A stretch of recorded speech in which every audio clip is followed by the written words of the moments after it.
Telangana assembly సమావేశాల్లో Revanth mark స్పష్టంగా కనిపించింది. గతానికి భిన్నంగా కాంగ్రెస్ కల్చర్ ఉండటం అందరినీ ఆశ్చర్యానికి గురిచేసింది. పాత సంప్రదాయాలకు భిన్నంగా అసెంబ్లీ సమావేశాలు జరిగాయి. 7 రోజుల పాటు జరిగిన సమావేశాల్లో 8 బిల్లులకు రేవంత్ ప్రభుత్వం ఆమోదం తెలిపింది. అలాగే సభా నిర్వహణలో స్పీకర్ ప్రసాద్ హుందాగా వ్యవహరించారు. బీఆర్ఎస్, బీజేపీ ఎమ్మెల్యేలకు షాక్ ఇచ్చారు. బీఆర్ఎస్ ఎమ్మెల్యేలు పోడియాన్ని ముట్టడించినప్పటికీ వాళ్లను సస్పెండ్ చేయలేదు.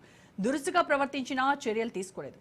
గతంలో కేసీఆర్ హయాంలో కాంగ్రెస్ ఎమ్మెల్యేలు కోమటిరెడ్డి వెంకటరెడ్డి, సంపత్ కుమార్పై కొరడా ఝళిపించింది బీఆర్ఎస్ సర్కార్.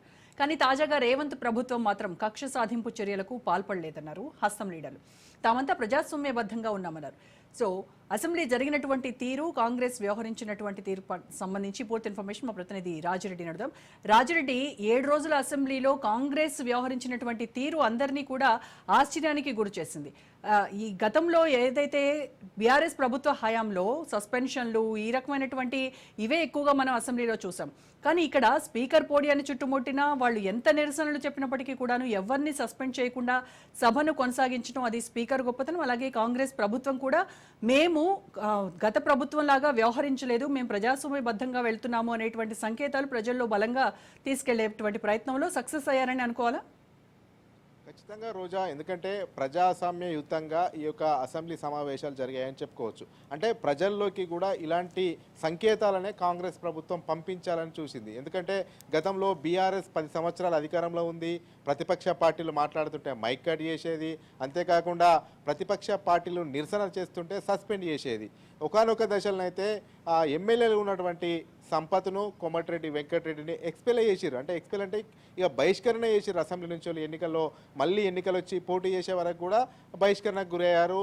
మళ్ళీ అసెంబ్లీకి కూడా హైకోర్టు తీర్పిచ్చినా కానీ అసెంబ్లీలోకి రానివ్వలేదు. శాసన వ్యవస్థలో న్యాయ వ్యవస్థ జోక్యం తగదు, న్యాయ వ్యవస్థ శాసన వ్యవస్థలో జోక్యం చేసుకోదు అని కూడా స్పష్టంగా చెప్పి వాళ్ళను బయట లోపలికి రానియాలి, బయటకు పంపించిన వాళ్ళు బయటకే ఉన్నారు. అయితే ఇప్పుడు ఇవన్నిటి సంప్రదాయాలకన్నిటికీ కాంగ్రెస్ ప్రభుత్వం స్వస్తి పలికింది. ప్రజాస్వామ్యయుతంగా చర్చలు జరగాలి అనేది కూడా ప్రజల్లోకి సంకేతం పంపించాలని చూసింది. అందులో భాగంగానే బీఆర్ఎస్ సంబంధించినటువంటి ఎమ్మెల్యేలు పోడియం వద్దకు దూసుకెళ్ళినా, అదేవిధంగా పేపర్లను స్పీకర్ పైన విసిరినా అంతా కూడా మైక్ ఇచ్చారు. అంతేకాకుండా వాళ్ళ నిరసన మధ్యలోనే ఇతర సభ్యులు మాట్లాడారు, ఎమ్మెల్యేలు మాట్లాడారు. వాళ్ళు నిరసన చేస్తుంటేనే కూడా బిల్లులు ఆమోదించుకున్నారు.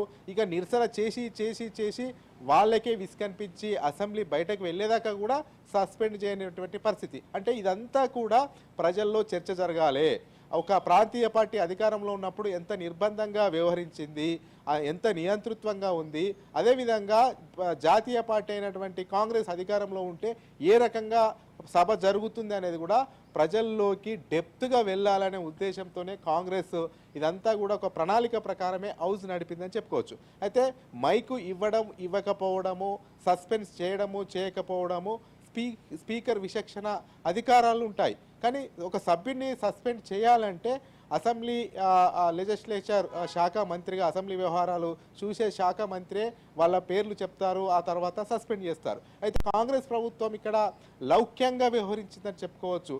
ఎందుకంటే గత సంప్రదాయాల్లాగానే సస్పెండ్ చేస్తే ప్రభుత్వాన్ని బదనం చేస్తారు, అంతేకాకుండా బీఆర్ఎస్ మైలేజ్ పొందే అవకాశాలు ఉన్నాయనేది కూడా కాంగ్రెస్ ప్రభుత్వం భావించింది. అందుకే శాసనసభ వ్యవహారాల శాఖ మంత్రి శ్రీధర్ బాబు కూడా చాలా లౌక్యంగా వ్యవహరించారు. ఎంత నిరసనలు వ్యక్తం చేసినా, అసెంబ్లీలో ఎంత రాద్ధాంతం చేసినా, అసెంబ్లీలో ఉద్రిక్త పరిస్థితి నెలకొన్నా మార్షల్ని పెట్టారు, స్పీకర్ వైపు వెళ్లకుండా చూశారు. అంతేకాకుండా అసెంబ్లీలో కంట్రోల్లో ఉంచారు, అదుపు తప్పకుండా. కానీ వాళ్ళు నిరసనలు చేసినా కానీ వివిధ పార్టీలకు సంబంధించినటువంటి సభ్యులు, అటు బీజేపీ సభ్యులు కానీ, ఎంఐఎం సభ్యులు కానీ, కాంగ్రెస్ సభ్యులు కానీ, సిపిఐ సభ్యుడు కానీ మాట్లాడే అవకాశం కూడా ఇచ్చారు. అంతేకాకుండా ఈ 3 పార్టీలు, అటు కాంగ్రెస్ కానీ, అటు బీజేపీ కానీ, అటు ఎంఐఎం కానీ అటాకింగ్ చేసింది బీఆర్ఎస్ మీద చేసింది. బీఆర్ఎస్ గత 10 సంవత్సరాల్లో ఉండే నియంతృత్వ పాలన చేసింది.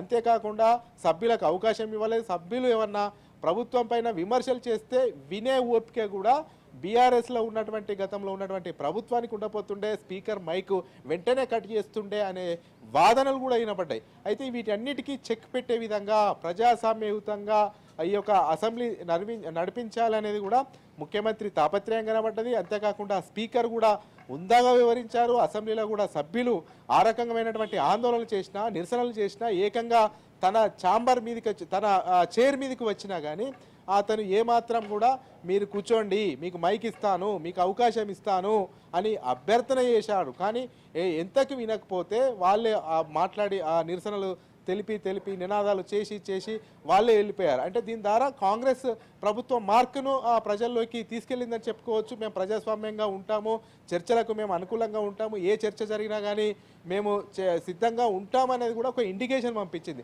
అంతేకాకుండా కాంగ్రెస్ ఈ గత 10 సంవత్సరాల బీఆర్ఎస్ పాలన ఎలా నష్టం జరిగింది, ఇచ్చినటువంటి హామీలను ఏ రకంగా నెరవేర్చలేదు, అంతేకాకుండా రైతు రుణమాఫీ గత 10 సంవత్సరాలు బీఆర్ఎస్ అధికారంలో ఉండి ఏ రకంగా విడుదల వారీగా చేశారో అవి వడ్డీలకు కూడా సరిపోలేదనేది కూడా ప్రజల్లోకి తీసుకెళ్లగలిగింది. ముఖ్యంగా ధరణి చట్టం, ధరణి వల్ల చాలా ఇబ్బందులు పడ్డారు. రైతుల భూములు పెద్ద ఎత్తున కబ్జాలకు గురయ్యాయి, అమాయక ప్రజల ఆస్తులను దండుకున్నారు, దోచుకున్నారు.